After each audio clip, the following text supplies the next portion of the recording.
위하여 새 땅을 기다리고 있습니다. 믿음으로 그리스도와 연합하여 참 생명을 얻는 은혜를 베풀어 주시옵소서. 한마음교회 공동체를 사랑하셔서 복음을 전하는 교회로 지금까지 인도하여 주시네 감사드립니다. 오늘 전하여지는 말씀에 성령 하나님 함께 하셔서 감사와 기쁨으로 주님을 찬양하는 귀한 시간으로 인도하여 주시옵소서. 성도 안에 주님의 은혜를 나누는 귀한 교제가 되게 하시고 영적으로 함께 성장하는 예수 그리스도의 장성한 분량에까지 이를 수 있는 은혜를 베풀어 주시옵소서. 그리스도 안에서 우리를 살리시는 하나님의 은혜에 감사드립니다. 예수 그리스도의 이름으로 기도드립니다. 아멘.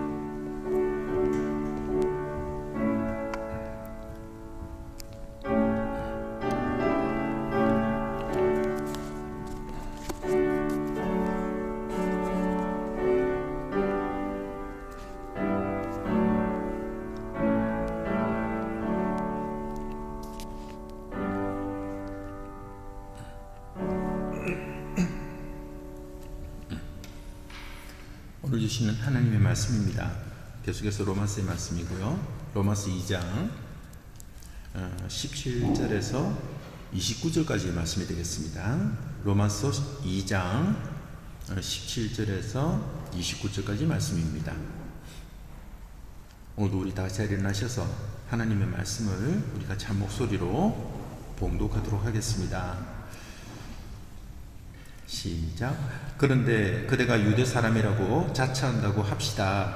그래서 그대는 율법을 의지하며 하나님을 자랑하며 율법의 가르침을 받아서 하나님의 뜻을 알고 가장 선한 일을 분간할 줄 알며 눈먼 사람의 길잡이요 어둠 속에 있는 사람의 빛이라고 생각하며 지식과 진리가 율법에 구체화된 모습으로 들어있다고 하면서 스스로 어리석은 사람의 스승이요 어린아이의 교사로 확신한다고 합시다.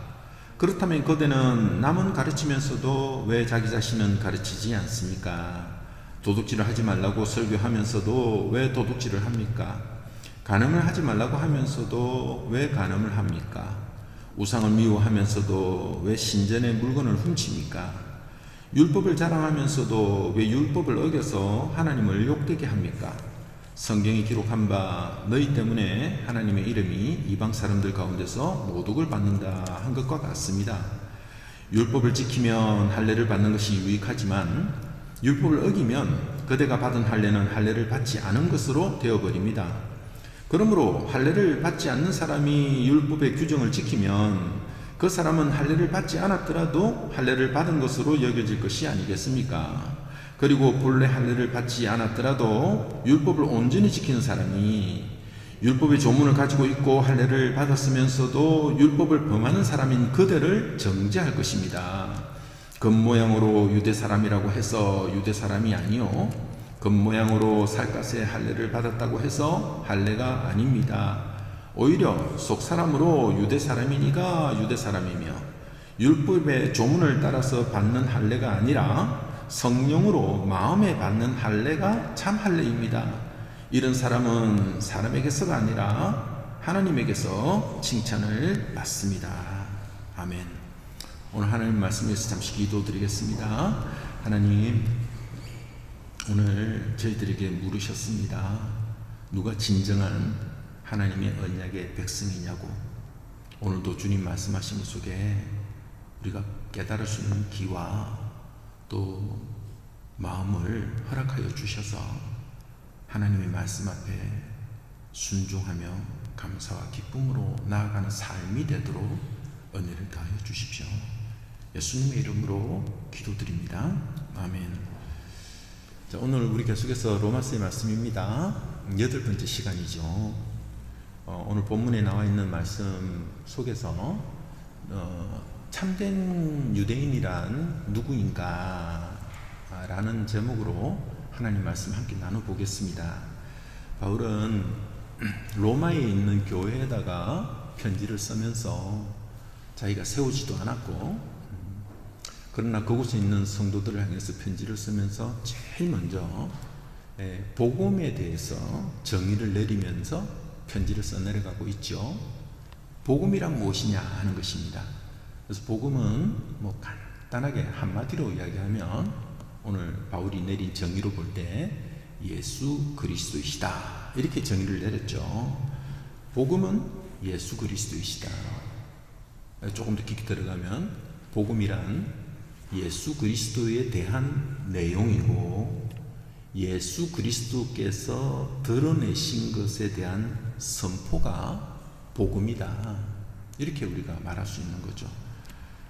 그 예수님이 우리 허물과 죄를 위해서 십자가에 죽으신 분이시고 또 죽으신 지 3일 만에 부활하셔서 하나님 보좌 우편에 앉으신 분이시며 그 예수님이 하나님의 아들로서 모든 권능을 가지시사 온 세상을 통치하고 계신다라는 것이 복음입니다.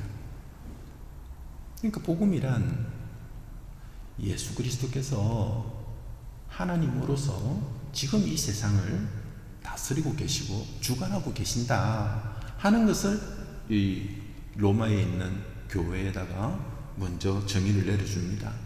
그리고 자기 자신이 로마서를 써내려가면서 가장 전하고 싶었던 그리고 그 복음 안에서 가장 핵심이라고 할 수 있는 부분을 먼저 이야기를 해줌으로써 자신의 이 편지 뒷부분을 이렇게 거기에 맞춰서 써내려가게 되죠.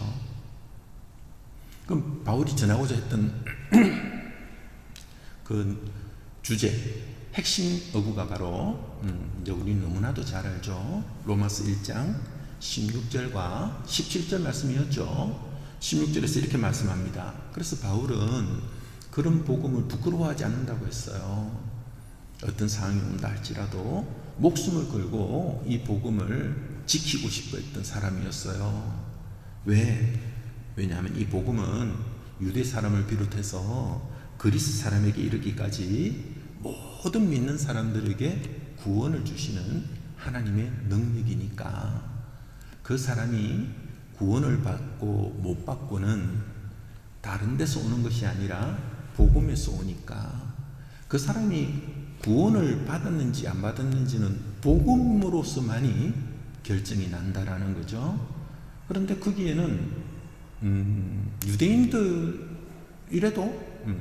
이방인은 뭐 말할 것도 없죠. 그러나 이 유대인들조차도 이 하나님의 말씀이 있다거나 뭐 하나님 나라의 뭐 택한 백성이라고 이렇게 자랑하는 유대인들조차도 예외는 없다.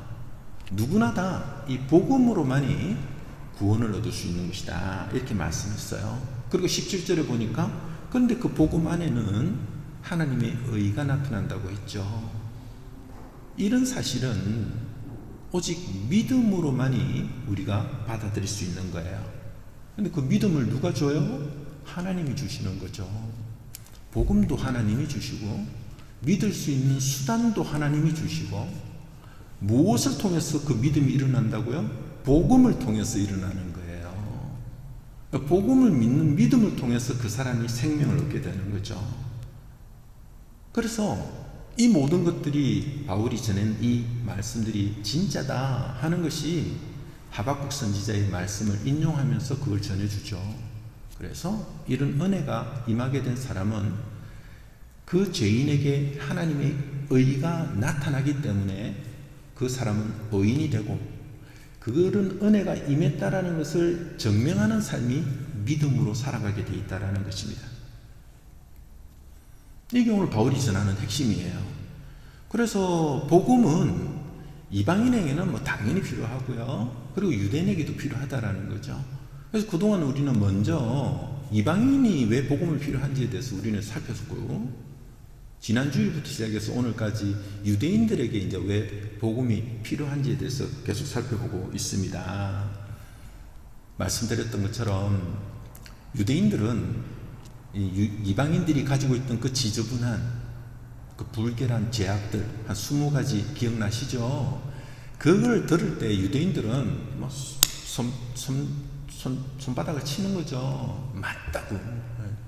저런 자들은 하나님의 진노의 심판을 받는 것이 마땅하다고 보통 일반적인 유대인이라면 당연히 그렇게 생각을 할 것입니다. 그런데 바울은 놀랍게도 이 로마서 2장을 시작하면서 그렇게 생각하는 사람들을 향해서 뭐라고 불렀어요? 남을 판단하는 사람들아 하면서 이렇게 이야기를 한단 말이죠. 남을 비판하는 그런 사람들, 너희들도 이방인들이 가지고 있는 그 죄를 똑같이 짓고 있다고 고발했어요. 그것도 충격인데 유대인들이 듣기에는, 근데 그들보다 더 큰 죄를 짓고 있다고 이야기를 했어요. 유대인들이 펄쩍 뛰는 거죠. 바울은 자신의 말이 맞다라는 것을 뭐로 증명을 하느냐면 시편에 다윗이 썼던 시편의 그 말씀을 가지고 와서 맞다라는 것을, 자기의 말이 맞다라는 것을 주장했죠. 마지막 때가 가면 하나님이 유대인이든 이방인이든 반드시 심판을 하신단 말이에요. 그런데 심판을 하는데 한쪽은 가라지로 영원한 벌을 받는 쪽으로 가게 할 것이고, 한쪽은 영원한 생명으로 하나님과 함께 있게 되는 그 기준이 있다라는 거예요. 그게 바로 뭐예요? 그 6절에서 말씀한 것처럼 지난 시간에 기억나시죠? 다윗이 그런 고백을 했죠. 사람은 마지막 날에 가면 자신이 행한 대로 하나님께서 갚아주실 것이다. 하나님께서 그 심판을 해나갈 것이다 라는 것을 그렇게 말씀하셨다라는 거죠. 여러분, 이 말씀 분명히 잘못 읽으면 오해를 많이 한다고 그랬죠. 우리는 마지막에 예외가 없어요. 우리는 다 하나님의 그 심판대 앞에 서게 됩니다. 그런데 하나님이 그때 심판하실 때 우리의 어떤 행위를 보고요, 어떤 사람의 행위를 보고는 하나님께서 생명을 주시고 착하고 또 수고한 종이라고 칭찬도 해주시지만은, 어떤 종에게는 악한 종, 게으른 종이라고 하면서 하나님께서 내어침을, 그래서 밖에 나가서 막 일을 가는 그런 일이 벌어질 거라고 말씀하는 거예요. 이게 무슨 말이냐? 우리는 분명히 바울이 1장 16절 17절에서 복음을 믿는 믿음으로 우리는 의인이 되고 구원을 받고 하나님의 능력이 임한다고 했는데, 그 복음을 믿는 믿음으로 하나님의 의가 우리 가운데 나타나서 우리가 의인이 된다고 했는데, 왜 이걸 지금 바울은 왜 다윗의 말을 끄집어내면서 우리가 행한 것으로 심판을 받는다고 하느냐 하는 부분에 대해서 우리가 좀 깊게 살폈죠. 여러분, 행한다라는 것은 뭐냐? 그것은 우리가 생각하는 것처럼 어떤 사람을 도와주고 그 사람을 위해서 희생하고 그 사람에게 어떤 섬기고 하는 어떤 윤리와 도덕적인 어떤 그런 부분의 행함이 아니라는 사실을 우리가 잘 알았죠. 성경에서 말하는 행한다라는 것이 이런 뜻에서의 행한다라는 말이, 기억나시죠? 윤리와 도덕을 행한다는 게 아니에요. 우리가 그런 걸 아무리 많이 한다고 해서 하나님이 우리의 행위를 기뻐 받지를 못하세요. 왜? 우리는 이미 더러워진 존재니까. 우리는 이미 오염이 된 존재니까. 우리가 아무리 뭔가를 해서 해봤자 그것은 오염된 거예요. 그러니 하나님께서 그걸 받지를 못하시는 거죠. 어떤 희생을 치른다 할지라도 하나님을 기쁘게 하기는 불가능하다라는 것입니다. 그런데 왜 바울은 다윗이 그 말을 인용했다고요? 다윗의 시편을 살펴보니까 다윗이 정말 인생에서 힘들고 어려운 시기를 통과하고 있었어요. 주변에 많은 사람들이 하나님이 기름을 부어서 왕이 된 자기 자신을 무시하고 뒤돌았으면 거짓말을 하고 심지어는 죽이려고까지 하는 그런 모습이 있었다고 하지 않습니까? 그러나 다윗은 아무리 힘들고 어렵다 할지라도 그 상황 속에서도 다윗은 하나님만을 바랬고 하나님만이 나의 구원이라고 여겼고 하나님만이 나의 반석이요 요새라고 고백하며 살았다라는 거죠. 그 태도가 다윗이 행한 거였어요. 다윗이 뭐 다른 것을 한 것이 아니었었어요. 그래서 사도 바울이 이런 말씀을 다윗의 것을 가져와서 우리에게 말해주면서 무엇을 이야기하는 거예요?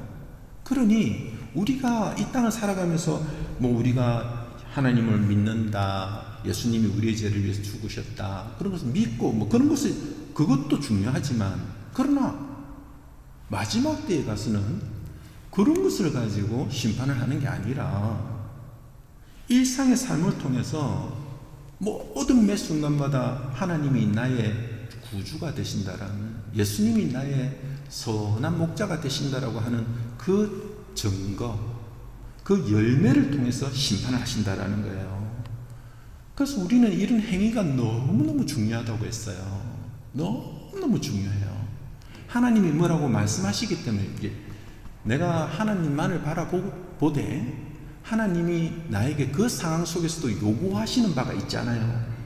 그 요구하시는 바 속으로 순종하면서 들어갈 때 비로소 내가 가지고 있는 믿음이 그 믿음으로 말미암아 의롭다움을 받는다라는 그것이 진짜인지 가짜인지가 드러나게 되는 것이고, 그것을 통해서 하나님은 심판하신다라는 겁니다.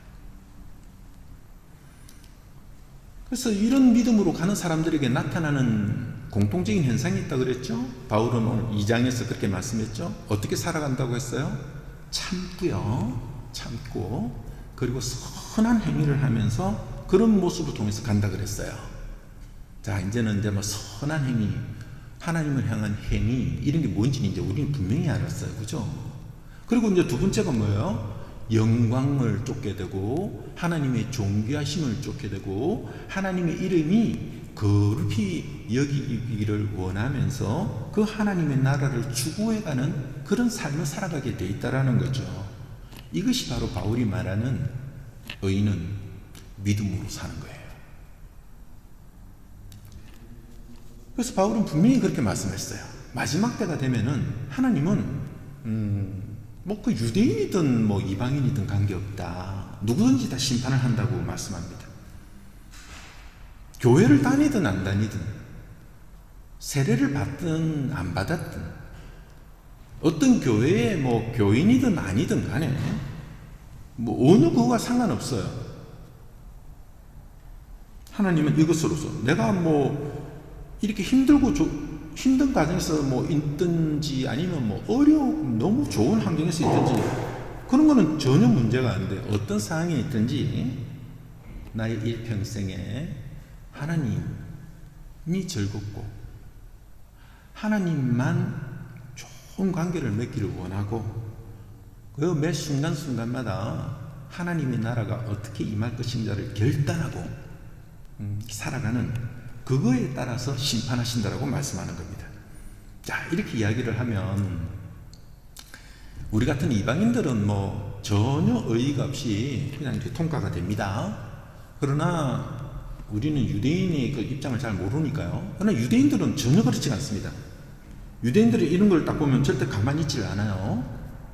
얼마나 이 까다로운 민족인지 몰라요, 유대인들이. 이들은 분명히 바울에게 와서 뭐라고 대든단 말이죠. 어떻게 해요? 이렇게 대드는 거죠. 어떻게 당신은 그렇게 말을 할 수 있느냐? 어떻게 그래 할 수 있느냐? 어떻게 우리 유대인이 저 이방인들과 아무런 차이가 없단 말이냐? 우리에게는 율법이 있는 사람들이고 율법을 가진 자들이고 또 하나님이 나의 하나님이요 우리는 그의 백성이라는 그 언약을 맺었잖아요. 그 언약의 표시가 있는 사람이야. 그게 뭐예요? 할례죠, 할례. 그걸 굉장히 자랑하거든요. 우리가 어떻게 이렇게 특별한 은혜를 입은 우리가 어떻게 해서 당신은 전혀 차이가 없다라고 그렇게 말을 할 수 있느냐, 이렇게 이제 당연히 물어볼 거거든요. 그런데 그것에 대한 답변이 오늘 우리가 읽었던 본문 이 안에 다 들어가 있는 거예요. 그래서 오늘 17절부터 29절까지 이렇게 가만히 보면 24절까지는 그들이 그렇게 주장하는 율법에 대해서 바울이 그냥 박살을 내버리는 거고요. 그들이 그렇게 자랑하는 언약 백성이라고 하는 할례에 대해서도 완전히 막 폭탄을 떨어뜨리는 것입니다. 그 폭탄을 떨어뜨려놓고 결론이 뭐예요? 우리가 다 기억나시죠? 너희들이 뭐 율법을 가지고 있던 뭐 율법 그 이상의 것을 가지고 있던 언약의 백성이라고 하는 뭐 할례를 가지고 있던 안 가지고 있던 뭐 받았던 뭐 그런 것이 장차 하나님의 심판으로부터 나는 나는 그런 거 안 받아도 된다 하는 보장이 안 된다는 거예요. 이게 오늘 바울의 이야기입니다. 놀랍죠? 여러분들은 이제 오늘 말씀을 볼 때 이거는 유대인들에게 주는 말씀이니 이렇게 생각하시면 안 됩니다. 그게 아니고 말씀드린 것처럼 이 편지는 로마에 있는 교회에 줬죠. 그 안에는 이방인도 있고 유대인도 있어요. 그들은 백그라운드가 다 다르죠. 네, 다 다르죠. 그런데 그들이 가지고 있던 어떤 생각들이 있거든요. 잘 고쳐지지 않는 것들. 그런데 그런 복음을 통해서 그들에게 찔러 들어가는 겁니다. 그래서 우리는 유대인들이 많이 가깝죠. 유대인들. 이기다가 유대인 대신에 그리스도인이라고 바꿔서 여러분들 한번 볼 수 있는 은혜가 있기를 바랍니다. 자, 한번 봅시다. 17절에 그런데 그대가 유대 사람이라고 자처한다고 합시다. 그래서 그들은 율법을 의지하며 하나님을 자랑한다라는 거죠. 자, 오늘 바울은 이제 지난 시간에는 남을 판단하는 자들이요 이렇게 이제 했다가 오늘은 이제 본격적으로 그래 이제 당신이 유대인이라고 한번 해보자 하면서 너무나도 유대인들이 들어보면 기분 나쁠 접속사가 하나 들어간 거예요. 만약에 지금 유대인들인데 당신이 진짜 유대인이라면 정말 당신 진짜 유대인이라고 불려진다고 그렇게 가정을 한다면 라고 시작을 하는 겁니다. 유대인들 기분 나쁘죠? 그럼 우리 여기다 그리스도인이라고 한번 넣어볼까요? 그럼 그리스도인들도 기분 되게 나쁠 거예요. 그래서 이제 이 유대인이라는 말을 딱 썼어요. 유대인들은요, 자기네들을 부르는 호칭이 세 가지가 있어요. 하나는 이제 여러분 잘 아는 히브리인이라는 말을 많이 쓰죠. 나는 히브리인 중에 히브리인이다. 이게 무슨 말이냐면, 비록 우리가 로마의 식민지로 있지만, 헬라 말뿐만 아니라, 우리의 언어, 히브리 언어 있죠? 아주 소수만 읽는 언어거든요. 거의 사라질 위기에 있는 이 언어를 나는 잊어먹지 않고 잘 말하는 사람이다 라고 할 때 히브리인 중에 히브리인입니다. 나는 유대인이다 이 말은 뭐냐면 저기 이제 이방인들 있죠. 하나님 없는 사람들의 반대말이라는 뜻이에요. 그럼 당신이 유대인이라고 해보자는 말이에요. 당신 그리스도인이라고 한번 해보자고 이런 뜻이에요. 마지막으로는 뭐 이제 이스라엘 사람이라는 뜻이죠. 이스라엘 사람. 이제 언약 백성의 가장 좋은 호칭이죠. 어쨌든 오늘 유대인이라고 지금 하죠. 유대인이라고 한번 해보자는 거예요. 자, 그러면서 이제 18절부터 쭉 읽어갑니다. 여러분 한번 보세요. 율법의 가르침을 받아서 하나님의 뜻을 알고, 아까 그 17절에 보니까 그는 율법을 의지하고 하나님 자랑하죠. 그 다음에 또 18절에 율법의 가르침을 받아서 하나님의 뜻을 알고요. 가장 선한 일을 분간할 줄 알고, 눈먼 사람의 길잡이요 어둠 속에 있는 사람의 빛. 그리고 20절 지식과 진리가 율법에 구체화된 모습으로 들어있다고 하면서 스스로 어리석은 사람들의 스승도 되고 또 어린아이의 교사로 그렇게 확신한다고 합시다. 이렇게 이야기하는 거예요. 여러분 어떻게 들리세요? 이게 좋은 뜻으로 하는 말이에요? 나쁜 뜻으로 하는 말이에요? 좋은 뜻입니다. 좋은 뜻이에요. 지금 좋다고 하는 말이죠. 그게 뭐가 나빠요? 이렇게 하는 게. 이게 뭐가 잘못됐어요? 그렇지 않나요? 18절 다시 보세요. 18절 보면 하나님의 뜻을 알고 지극히 선한 것들이 무엇인가에 대해서 분간도 할 줄 안다라는 거죠. 율법에 근거해서.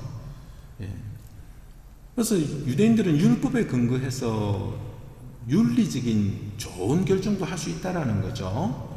그렇기 때문에 다른 사람이 뭔가 이방인들이 뭔가 저렇게 하는 거 보면 저렇게 하면 하나님 뜻에 안 맞는데 하는 것을 분간할 수도 안다라는 거죠.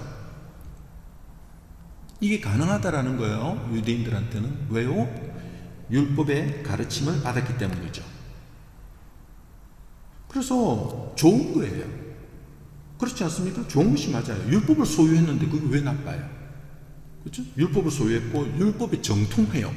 공부도 열심히 해서 잘 알아요. 좋은 거죠. 그리고 그 율법을 내 삶 속에서 이렇게 요 말씀을 탁 빼가 와가지고 적용도 해요. 참고도 하거든요. 좋아요.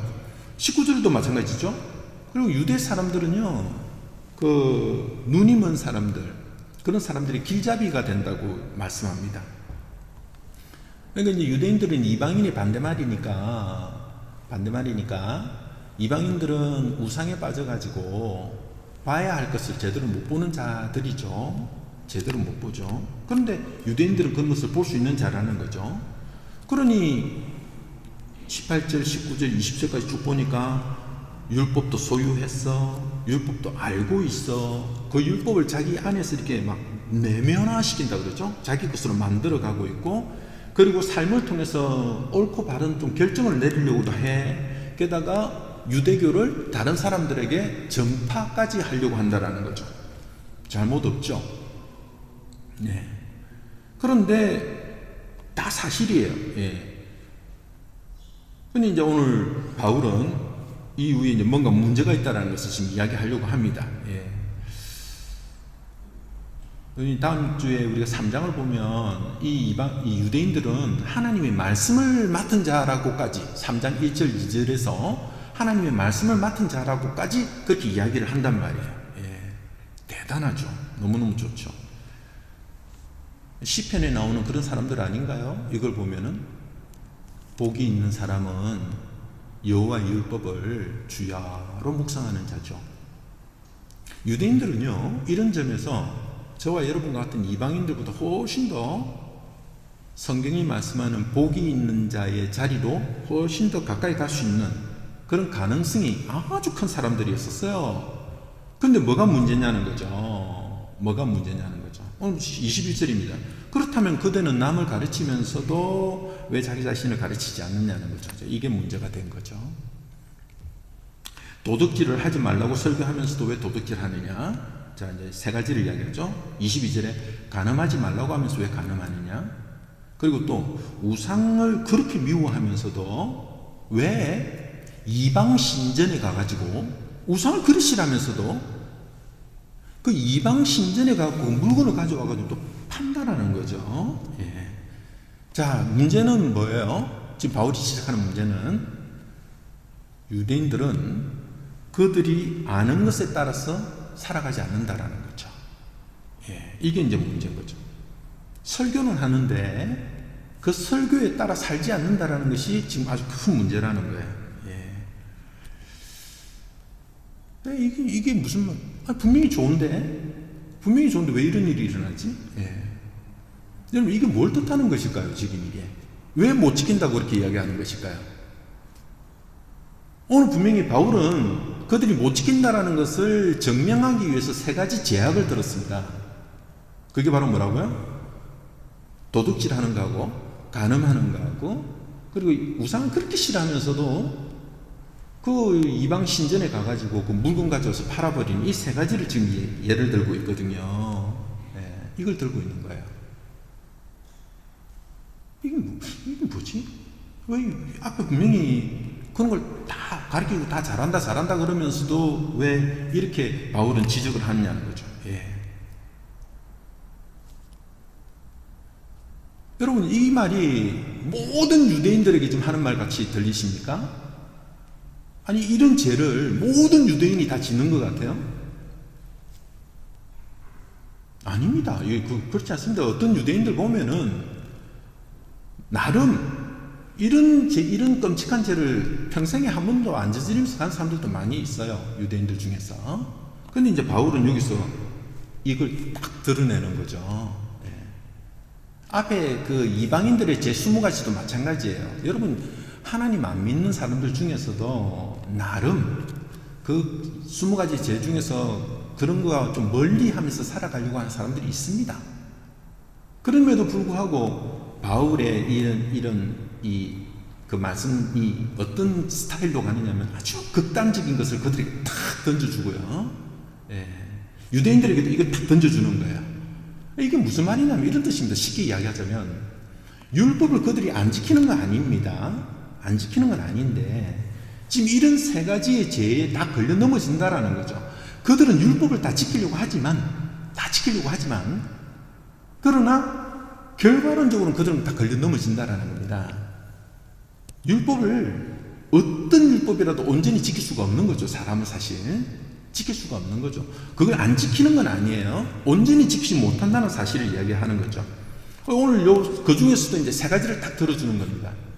이제 예를 들어서 이제 뭐 간음을 한다, 도둑질을 한다, 뭐 우상 신전에 있는 것을 훔친다 이런 것들 말이죠. 이런 거는 우리가 딱 들으면 예수님께서 당시에 유대인들에게 그 십계명의 말씀을 비유로 말씀하셨던 거 기억나시죠? 그걸 이야기하는 거예요.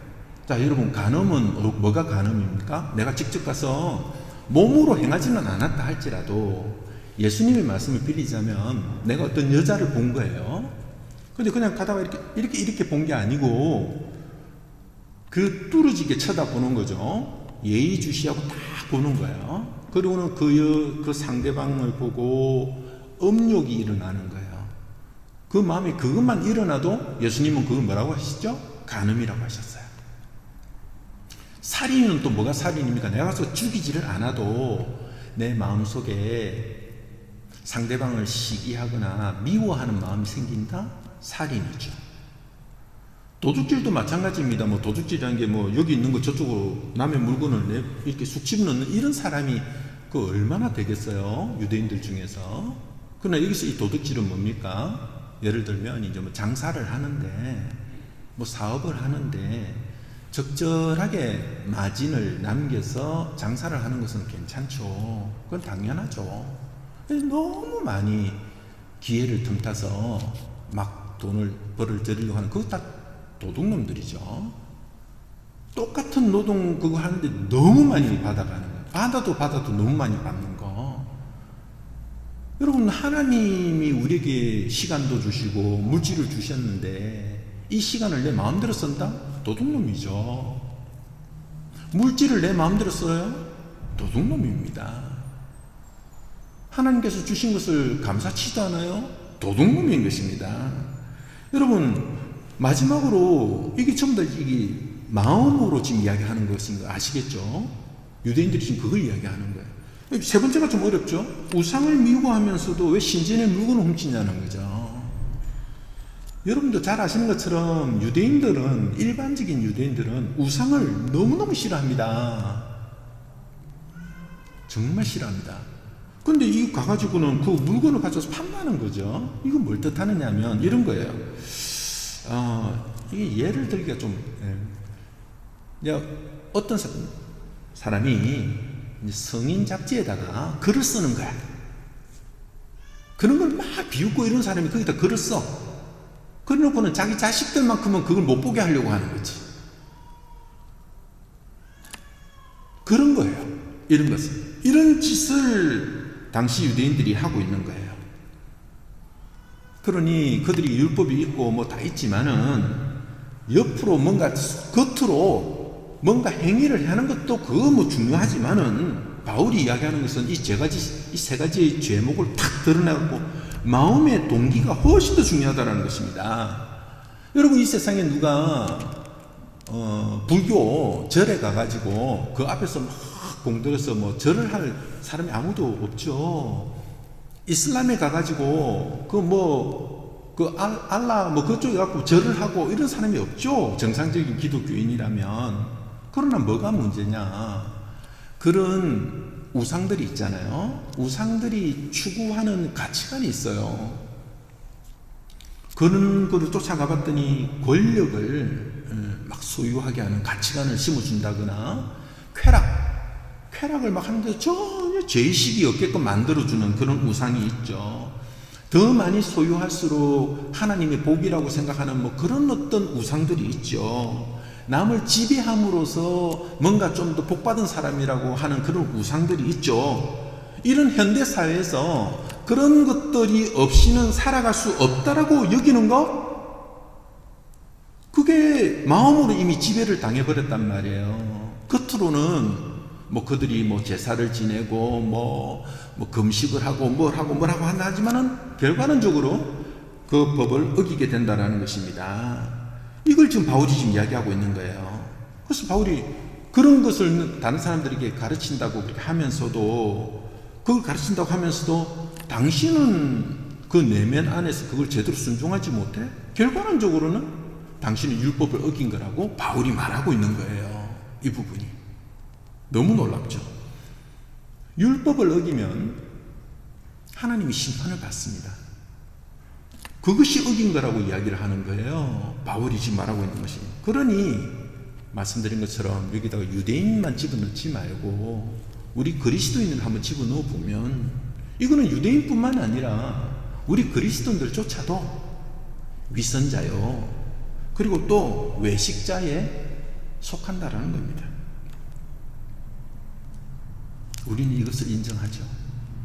이 세상에 어떤 누가 자기가 아는 것만큼 그대로 행동할 수 있는 사람이 있어요? 있으면 한번, 자기가 말한 것만큼 실천하는 사람이 있어요? 없죠. 예. 여러분, 우리는 말씀드린 것처럼 하나님의 율법 중에서 제일 작은 것조차도 온전히 지키지 못하는 게 인간입니다. 그럼 그 율법에서 제일 위에 있는 최고의 율법이 뭐예요? 그렇죠. 여호와 너 하나님을 네 마음을 다하고 정성을 다하고 뜻을 다하고 목숨을 다해서 사랑하라는 것이고, 둘째도 이와 같은데 내 이웃을 너 몸처럼 사랑하라는 거죠. 내가 하나님을 사랑하지 않는 것도 아니고 내 이웃을 사랑하지 않는 것도 아니지만, 사랑하지만 내 몸처럼 목숨처럼 하나님과 이웃을 나는 사랑하지 못하기 때문에 결국에는 어긴 것이죠. 누가 이겨서 자유할 수 있어요? 원수를 사랑해 본 적이 있습니까? 나보다 남을 더 낮게 여겨본 적이 있습니까? 내가 대접을 받은 것만큼 남을 대접해 본 적이 있습니까? 하나님이 우리에게 말씀하는 것들이죠. 여러분, 이런 말씀을 들을 때마다 이 말씀은 우리에게 가시가 되어서 우리의 폐부를 찌르는 것이죠. 우리가 말씀을 왜 듣고 우리가 왜 말씀 공부를 왜 하느냐? 그거는 그 말씀대로 우리가 살아가려고 하는 거죠. 그런데 돌이켜보면 우리가 겉으로는 그렇게 할지 몰라도 우리 마음은 위선자로, 외식자로 이렇게 점점점 되어져 가고 있다는 것을 하나님 앞에 인정하지 않을 수가 없다는 것입니다. 여러분, 그것이에요 오늘 바울이 말하는 게. 그래서 오늘 바울은 23절에 율법을 자랑하면서도 왜 율법을 어겨서 하나님을 욕되게 하느냐는 거죠. 바로 그런 뜻입니다. 율법을 그렇게 자랑하면서도, 그러나 결과론적으로는 율법을 주신 하나님의 본 뜻을 전혀 모르고 있음으로 인해서 하나님을 욕되게 하는 것 똑같죠. 주신 분을 갖다가 그 뜻을 모르고 그렇게 행하면, 그래서 성경이 기록한 바 너희 때문에 하나님의 이름이 이방 사람들 가운데서 모독을 받는다. 바울이 지금까지 한 말이 옳다 하는 것을 증명하기 위해서 언제나 그렇듯 구약의 이사야서 52장에 또 말씀을 또 인용을 해가지고 자신이 한 말이 옳다라는 것을 지금 말씀하고 있는 것입니다. 그러니 지금 바울은 지금 유대인들에게 율법을 자랑하지만 결과론적으로는 율법을 불순종하게 된 거죠. 그런 거예요. 그게 얼마나 심각한 문제인지를 지금 지적하고 있는 거예요. 얼마나 심각한지 아느냐? 그런 식으로 하면 하나님을 욕되게 하는 거야. 다시 한 번 말씀드리지만 이방인들은 이런 말을 들으면 무슨 말인지 잘 몰라요. 그러나 유대인들이 이런 말을 들으면은요, 지금도 유대인들이 이런 말씀 보면 기절초풍을 해버립니다. 그래서 이런 말씀 때문에 그들은 하나님께로 다가오지를 못하는 거예요. 자신들이 그렇게 의지하는 율법, 자신들이 그렇게 자랑하는 그 하나님이 알고 봤더니 하나님을 굉장히 욕되게 하고 있다는 사실을 모르고 있는 거죠.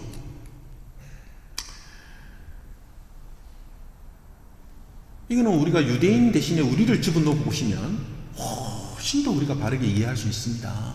우리에게. 저도 성경을 가르치고 말씀을 전하고 그 배운 만큼 아는 만큼 행동을 옮긴다는 게 이게 얼마나 어려운지 아시나요? 여러분, 하루가 아니라 30분만이라도 한번 해보려고 정말 요시 딱 하면은요, 정말 이 사이에서 나는 용서받을 수 없는 죄인이라는 사실을 깨닫게 돼요.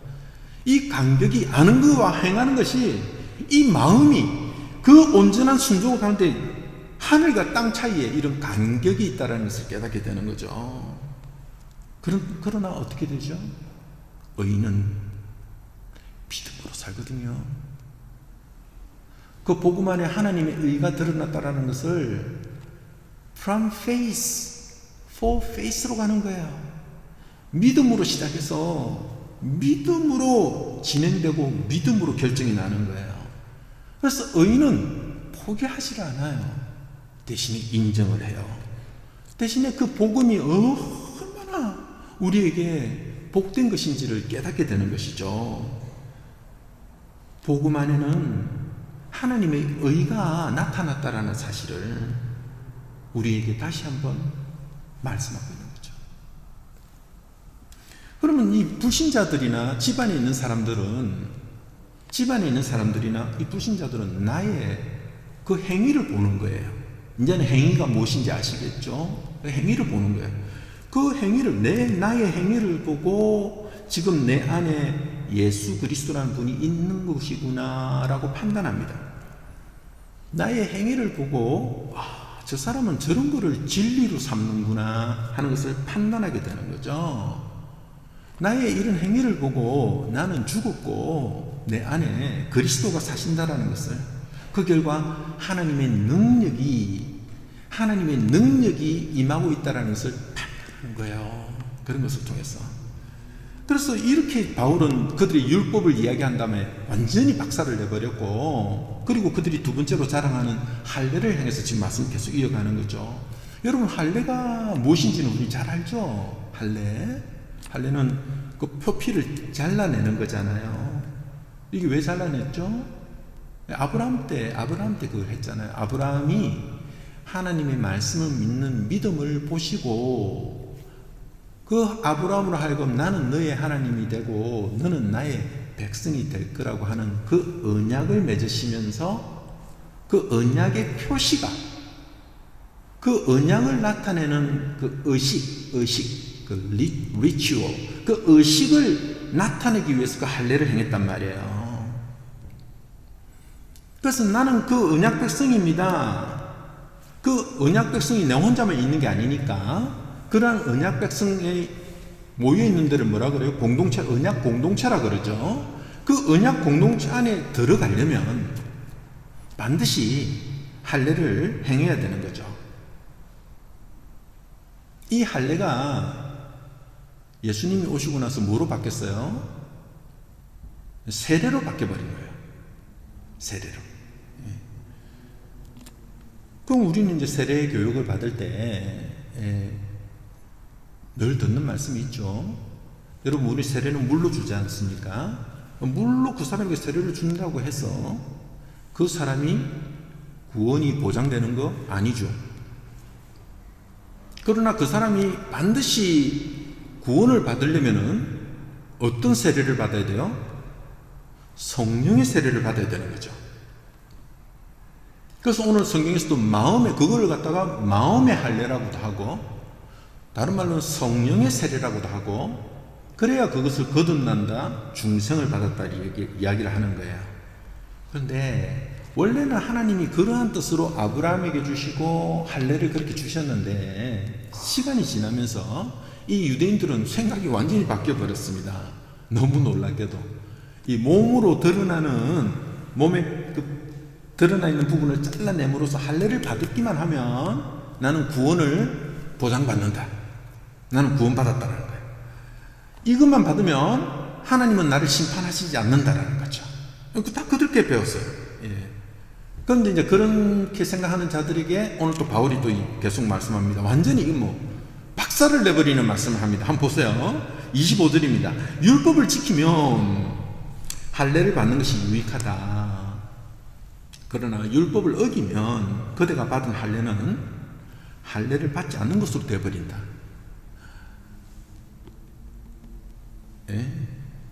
26절. 그러므로 할례를 받지 않는 사람이 완전히 이 전개가 너무 급진적이죠. 할례를 받지 않는 사람이 율법의 규정을 지켰어. 그러면 그 사람은 할례를 받지 않았더라도 할례를 받은 것으로 여기게 된다라는 거죠. 예. 자, 바울은 25절에서 할례라는 것은 율법처럼 하나님으로부터 온 것이라는 것을 일단 밝히고 있어요. 예. 자, 그렇기 때문에 할례도 하나님으로 왔어. 율법도 하나님부터 왔어. 그래서 할례를 받은 자는, 할례를 받았다라는 것은 율법을 전체, 율법의 모든 부분을 갖다가 내가 행해야 될 의무가 있다 하는 것을 아는 자라는 뜻이죠. 할례를 받았다라는 것은. 그래서 그런 것으로 이제 이렇게 모여있는 공동체 안에 들어가려면 이제 할례를 행하는데요. 그러면 그 안에 들어가서 내가 온전한 그 공동체의 멤버가 되려고 한다. 그러면 뭐가 필요하다는 거예요? 오늘 바울이 이야기하는 것은. 겉으로 드러난 것만 해서는 안 되고 마음으로 그 말씀 앞에 온전히 순종하면서 가려고 하는 부분이 필요하다라는 거예요. 바울이 지금 그걸 이야기하고 있습니다. 그래서 오늘 말씀 보면 25절, 26절 이거예요. 자, 할례를 당신이 했어. 할례는 했어. 세례도 받았어. 교회 등록도 했어. 그런데 하나님의 그 말씀 앞에 온전한 순종을 하려고 하질 않아. 그럼 당신은 무할례자야. 이방인인 거예요. 하나님 언약 공동체에서 쫓겨난 거예요. 그런데 무할례자라고 할지라도 그들의 마음속에는 이미 하나님이 주신 마음의 법, 그 하나님의 법이 있어요. 그 하나님의 법에 따르는 그런 부분들을 따라서 하려고 순종하기만 하면 그런 사람은 할례자가 된다라는 것입니다. 말씀드린 것처럼 이방인들한테는 이게 별로 와닿지를 않지만 유대인들이 이런 거 보면은 기절초풍을 해버립니다. 뭐 이런 말을 다 하냐는 거죠. 그러면서 이제 못을 박아버립니다. 27절에서. 그리고 본래 할례를 받지 않았더라도 율법을 온전히 지키는 사람이 있어요. 그런데 율법의 조문을 가지고 있고 할례를 받았으면서도 율법을 범하는 사람이 언젠가는 그들을 정죄하게 된답니다. 우와, 이거는요, 유대인들이 생각하는 그 생각을 완전히 다, 유대인들은 정반대로 생각했잖아요. 언젠가 메시아가 이 땅에 오시면 시온산에서 임하시게 될 텐데 그때 하나님과 함께 온 세상을 정복하고 다스릴 것이라고, 온 열방이 그 시온산으로 다 올 것이라고 그렇게 생각하고 있었거든요. 그런데 역할이 완전히 바뀌어버렸어요. 이방인이 할례를 받고 율법이 있다 하더라도 너희들을 오히려 정죄한다라는 거죠. 완전히 바뀌어버렸습니다. 그러면 이 바울이 말씀하고자 하는 게 뭡니까? 하나님과 나는 하나님이 나의 하나님이 되고 나는 하나님의 백성이 되었다 하는 그 언약의 표시가 바로 할례라는 거죠. 그런데 그것이 무엇으로 증명할 것인데, 그거는 우리는 성경도 읽고 교회를 다니고 예배도 드리고 전도도 하고 뭐 이런 어떤, 그러니까 율법이 있다고? 아니라는 거죠.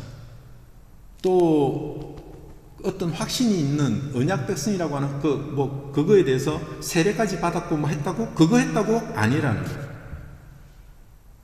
오직 하나, 하나님의 말씀 앞에 순종을 하느냐 안 하느냐는 것이죠. 율법을 가졌던 할례를 했던 그거 아무 상관없어요. 그 구원의 증거의 열매는 하나님 말씀 앞에 순종하느냐는 것이죠. 뭐 엄청난 반전입니다. 그래서 오늘 바울은 2장 전체를 통해서 오늘 2장 17절에서 여러분 기억나시죠? 만약에 당신이 진정한 유대인이라면 그걸 가정을 하더니 오늘 29절에 와서 진짜 유대인이 누구냐는 것을 말씀하고 있죠.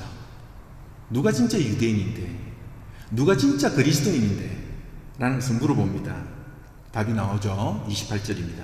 겉모양으로 유대 사람이라고 해서 유대 사람이 아니요, 겉모양으로 살갗에 할례를 받았다고 해서 할례가 아닙니다. 오히려 속사람으로 유대 사람이니까 유대 사람이고, 율법의 조문을 따라서 받는 할례가 아니라 성령으로 마음에 받는 할례가 참 할례입니다. 이런 사람은 사람에게서가 아니라 하나님에게서 칭찬을 받습니다 하는 거예요. 이 말씀은 바울이 처음 한 거 아닙니다. 구약에 좀 익숙하신 분들은, 구약에 조금 능통하신 분들은 보면 구약 곳곳처처에서 하나님의 종들이 하나님의 말씀을 받아서 했던 말씀이죠. 제일 처음에 모세부터 시작을 했죠.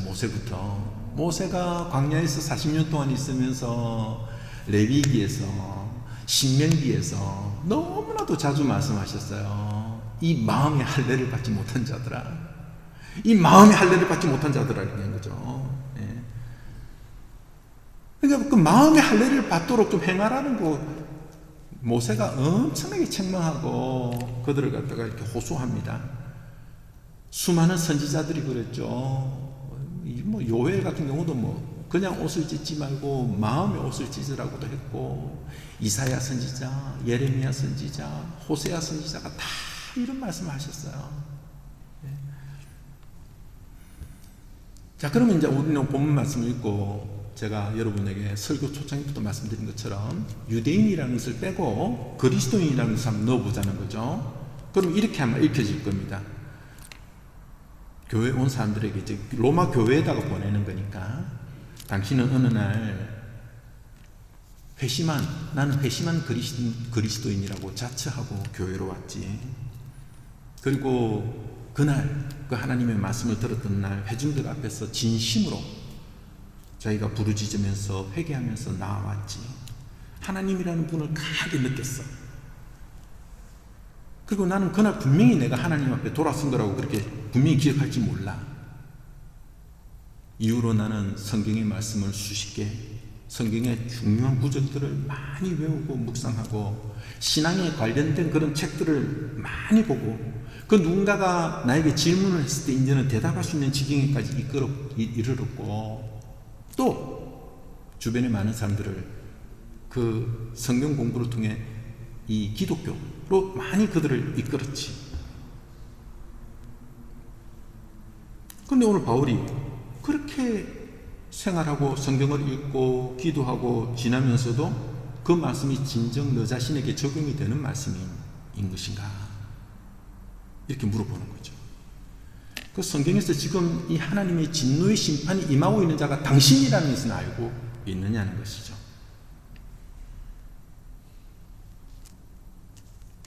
만약 그것이 없다면 아는 것만큼 나는 해로워질 것입니다. 아는 것만큼.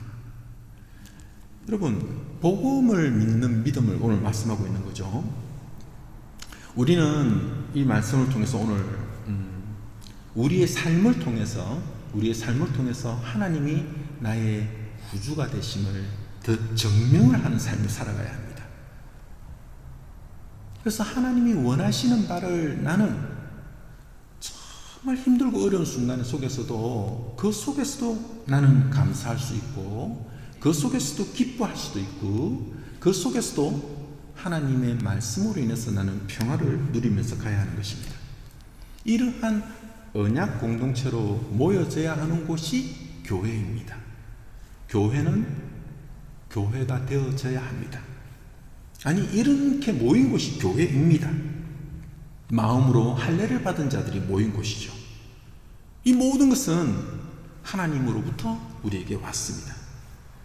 그렇기 때문에 지금과 같이 이런 상황 속에서도 정말 세상 곳곳에서 보면 너무 힘들고 어려운, 그리고 나로 하여금 이렇게 다운을 시키고 스트레스를 주는 그런 상황 속에 있지만은, 오늘도 이런 하나님의 말씀 속에서 바라보면서 우리를 그런 가운데서도 그 복음으로 말미암아 사망에서 생명으로 하나님의 아들의 나라로 어둠에서 빛으로 우리를 불러주셨다는 그 사실에 그 하나님을 더욱더 바라보고 하나님의 뜻을 온전히 우리가 선포하고 전할 수 있고, 그 결과 우리는 더욱더 하나님 나라의 거룩한 백성, 이 세상에서 제사장 나라로 살아갈 수 있기를 예수님의 이름으로 축복합니다.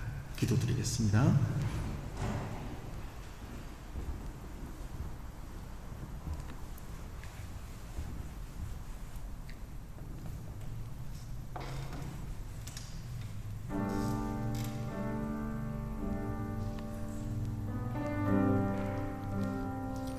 의인은 믿음으로 살 것입니다. 우리는 매 순간 하나님만이 나의 모든 것이 되심을 증명하는 삶을 살아야 합니다. 이것이 바로 열매를 맺는 삶입니다. 우리에게 주어진 그 은혜가 진실되다라는 것을, 그리고 참된 가치가 있다라는 것을 우리는 오늘도 또 증거하며 드러내는 삶이 될 수 있기를 바랍니다.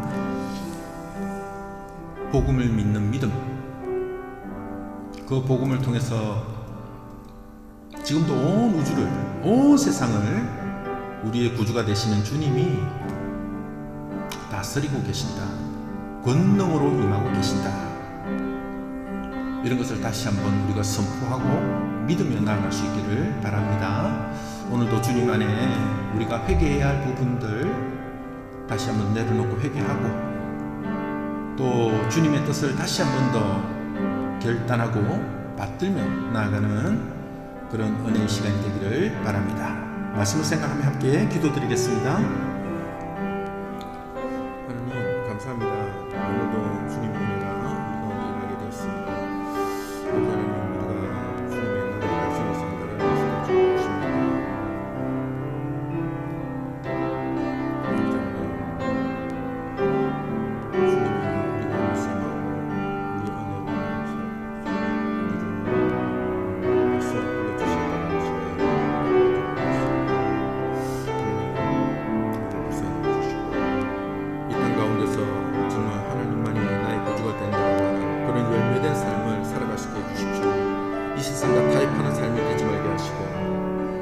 보이지 않는 것에 대해서 우상을 섬기는 삶이 되지 않도록 오늘도 말씀 가운데서 강력하게 주님의 나라가 임하게 해 주시기를 원합니다.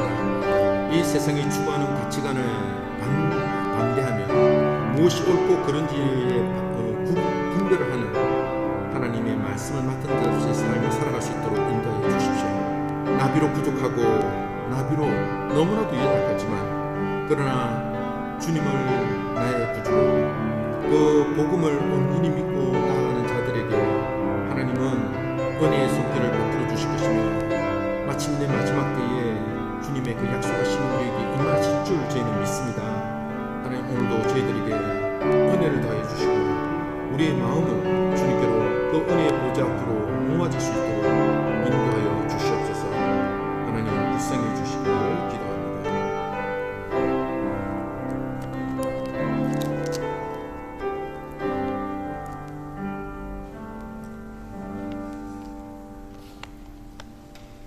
우리 다 자리에 일어나셔서 212장 찬송 드리겠습니다. 겸손히 주를 섬길 때.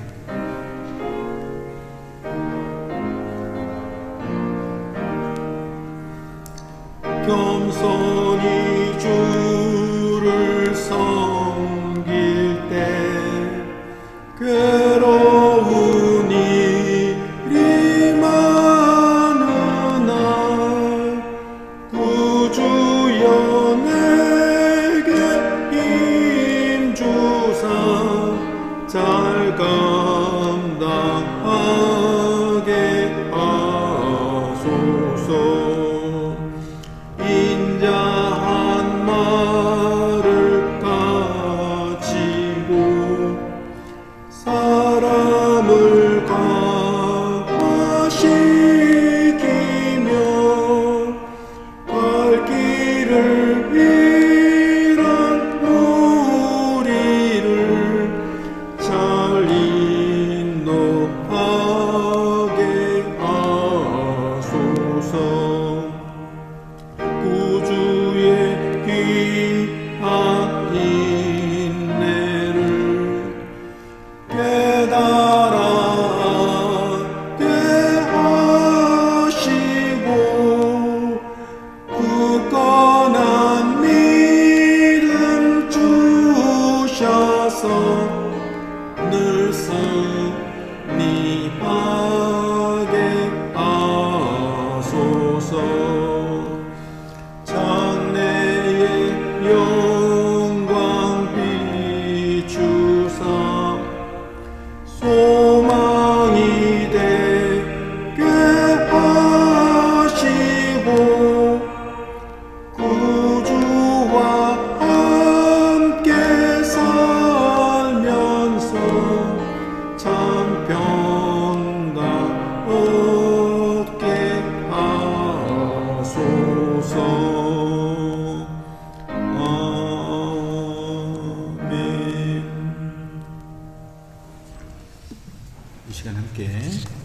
공헌 기도를 드리겠습니다.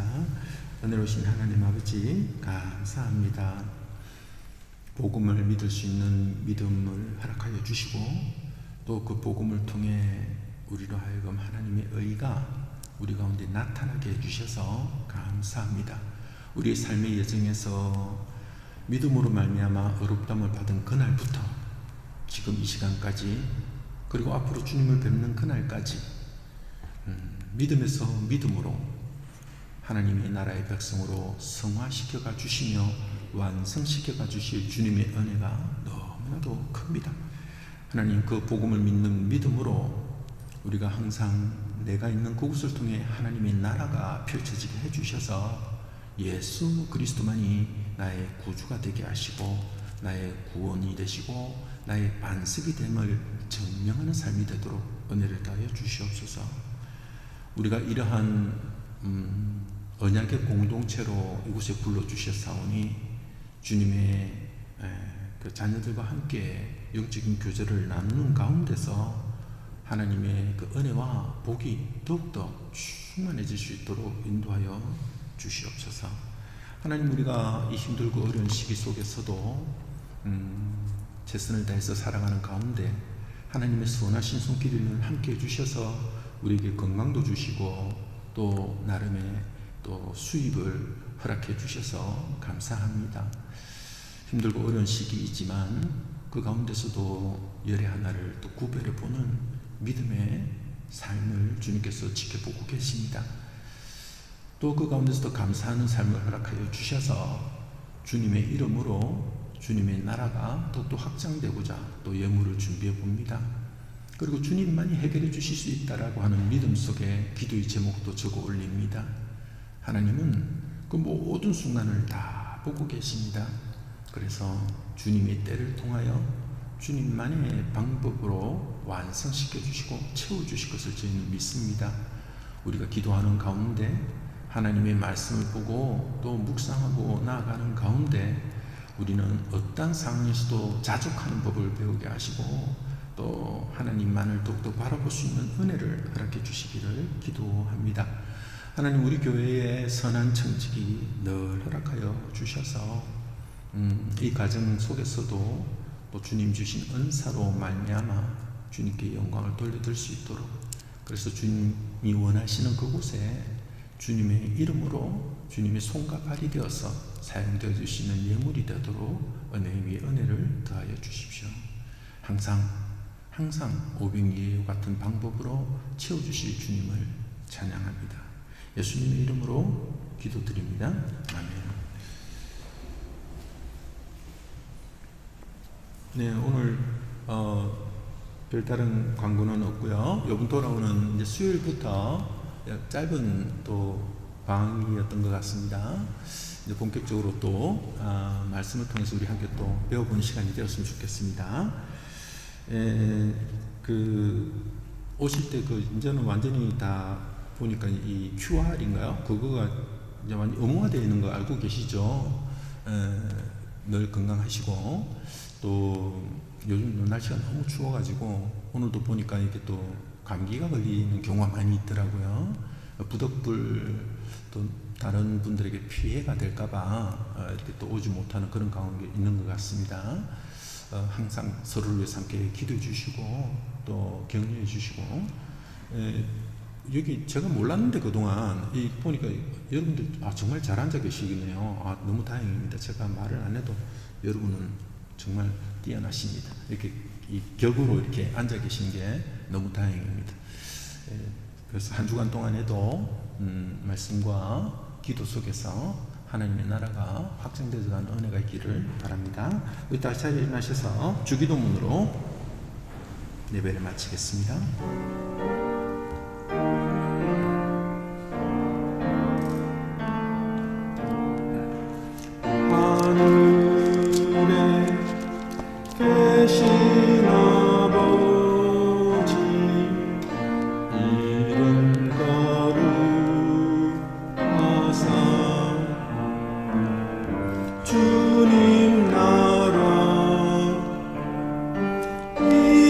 임하시고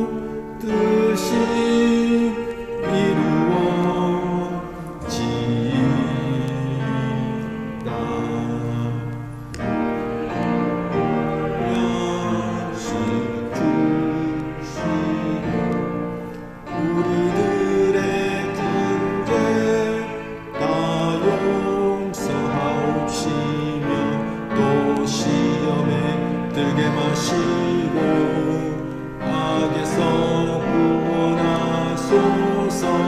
되게 주의 나라 주의 권세 주의 영광 영원히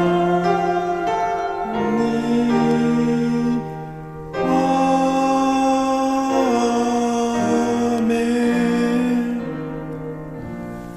이제는 우리 주 예수 그리스도의 은혜와 하나님 아버지의 지극하신 사랑과 성령의 감동 감화 충만하심이 이제는 우리를 빛 가운데로 불러주신 그 하나님의 놀라우신 은혜의 덕을 선포하며 살아가기를 소원하는, 하나님 나라의 거룩한 백성으로 살아가기를 소원하는 모든 백성들 머리 위에, 그 가정과 그 일터 위에 이제부터 영원토록 함께하기를 축원하옵나이다.